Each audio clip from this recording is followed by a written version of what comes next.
Inbox at Vodafone, one of the biggest mobile phone operators in the world, has been filling up. Latest figures from the regulator Ofcom showed the company received by far the highest proportion of complaints from its 18 million UK customers, more than any other UK provider. Vodafone also faces the prospect of a heavy fine from Ofcom for the way it's handled those complaints. Moneybox has been speaking to some disgruntled customers. You heard a clip of them earlier. They've highlighted some intriguing tactics about how best to get a problem sorted. Our reporter Kevin Peach is here. Kevin, what have they been telling you? Well, Paul, they say they've spent an awful lot of time on their phones, but the calls weren't ones they wanted to make. They were calls to Vodafone customer services. Take the case of mistaken identity that affected Fiona, a photographer from London. Vodafone sold 2 iPhones and 2 phone lines to someone with the same name as me and the same date of birth, but who wasn't me. And they then wouldn't believe me when I said that I hadn't bought 2 iPhones. And it took a great number of phone calls back and forth to Vodafone to try and get them to credit me. After 4 months of frustration, even when bank details were mixed up, Fiona published a public message on Twitter threatening to leave Vodafone. That was the turning point, really. Until that point, I was pretty much ignored. Once I tweeted, I got a slightly more organised branch of Vodafone, or a much more organised, to be fair, branch of Vodafone who rang me up and were very sorry and tried to fix it. She was offered more compensation this week after Moneybox got involved. If her turning point was modern messaging, another Vodafone customer took a more traditional approach. Hayley, who lives in Glasgow, had her phone stolen and wanted confirmation that it had been blocked. When calling daily failed to work, she put pen to paper, sending letters to the top of the company, including to the chief executive or CEO. It did actually get the result that I was looking for. I actually wrote the letter because my wife some years ago in Australia had some issues with Vodafone Australia, and the only way that she could gain any resolution to that was to write a letter to the CEO. So when I was having all this frustration, she suggested I try that, and when at first it didn't work, I thought, right, time to go to the whole executive. That was 25 letters in all. A similar tactic was used by Moneybox listener Peter, a solicitor from Kent, who's a little more blunt about Vodafone's call centre after his paper bill stopped arriving twice. I feel that talking to Vodafone customer service, I may as well speak to my coffee cup. Vodafone has apologised to all three. In a statement, it said, "It's clear that each of the customers that you've brought to our attention have been let down by errors caused by customer service agents not sticking to the processes we have in place to correctly identify and resolve issues as quickly as possible." The company admitted problems had been caused by an attempt to merge services and bills into one system. That meant complaint levels from its pay monthly customers to the regulator Ofcom reached 3 times the industry average at the end of last year.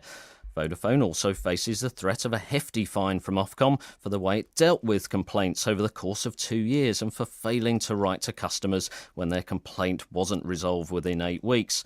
Now, it says, the computers are being fixed and complaints are coming down. Our teams at all levels want to provide our customers with a great service every time, but we're clearly not there yet. So we're investing significant resources to do so as quickly as we can. The test for Vodafone, as with so many other companies, is whether it can resolve complaints after just one call. Phone customers, it seems, want less talk and more action. Thanks, Kevin. Well, with me is Helen Dewdney, author of How to Complain and founder of the Complaining Cow blog, which offers advice to disgruntled customers. Helen Dewdney, what does the Vodafone story tell us about how companies deal with problems? I think it tells us that they deal with them very badly and that the telecoms industry is appalling at their own communications. And what about those Moneybox listeners who took quite strong action and actually got results eventually? Yeah, it's an interesting one that I always advise putting your complaint in writing. As 2 of them did. Of course, yeah, yes. And that's what got the results, because then you've got the evidence trail. And certainly, if you don't get anywhere, first off with the customer services, you go to the CEO, you get the CEO's address from ceoemail.com. Fantastic site, will give you the email address. You won't necessarily get a response from the CEO, but it will be from his or her department, and it does escalate things. And only do it the once. And when you say in writing, emails count as writing. Yeah, absolutely. You don't have to put an No, not anymore. But it always feels a bit more formal, doesn't it? Yeah. What about social media? I mean, Twitter, Facebook, complaints on there can have an effect, as one of those listeners found. Yeah, it might bring their attention to it, and so it'll raise the profile of the complaint, but you're still going to have to take it off social media at the time, because she's still going to have to go back to that 4 months of correspondence that she dealt with. Ultimately, you have to go back to that. Yeah. And this is a complaint. This is a story really about one mobile phone company. There are many others. There are also many telecoms companies. There are many other companies. How do they vary compared with what we've seen in Vodafone recently? I think they're all as bad as each other, frankly. Obviously, the story at the moment is with Vodafone, and they are really, really bad. And I think the Communications Ombudsman has seen certainly a rise in Vodafone complaints, but that's what people need to do. They need to get that deadlock letter or complain, give them the 8 weeks from the initial complaint and get it sorted quicker. Many of these sectors, though, like telecoms, has a regulator, and indeed Ofcom is looking into this, Vodafone. Mm-hmm. Can the regulators, should they be doing more? Well, I hope to see them fine.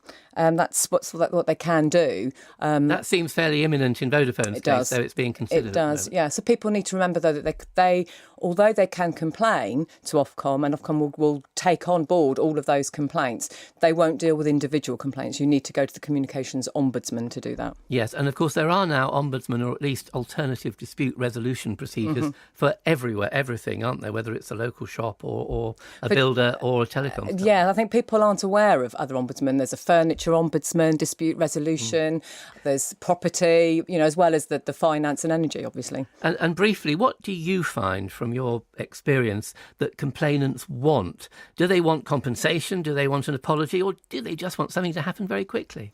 I think it's a mixture of all of that. They want redress. Certainly, compensation for any out-of-pocket expenses, which they're legally entitled to. They've got to mention the Consumer Rights Act 2015 and be very clear about what they want in their letter or email. Helen Dewdney, the complaining cow, as she likes to be called. I always feel I should apologise when calling you the complaining cow.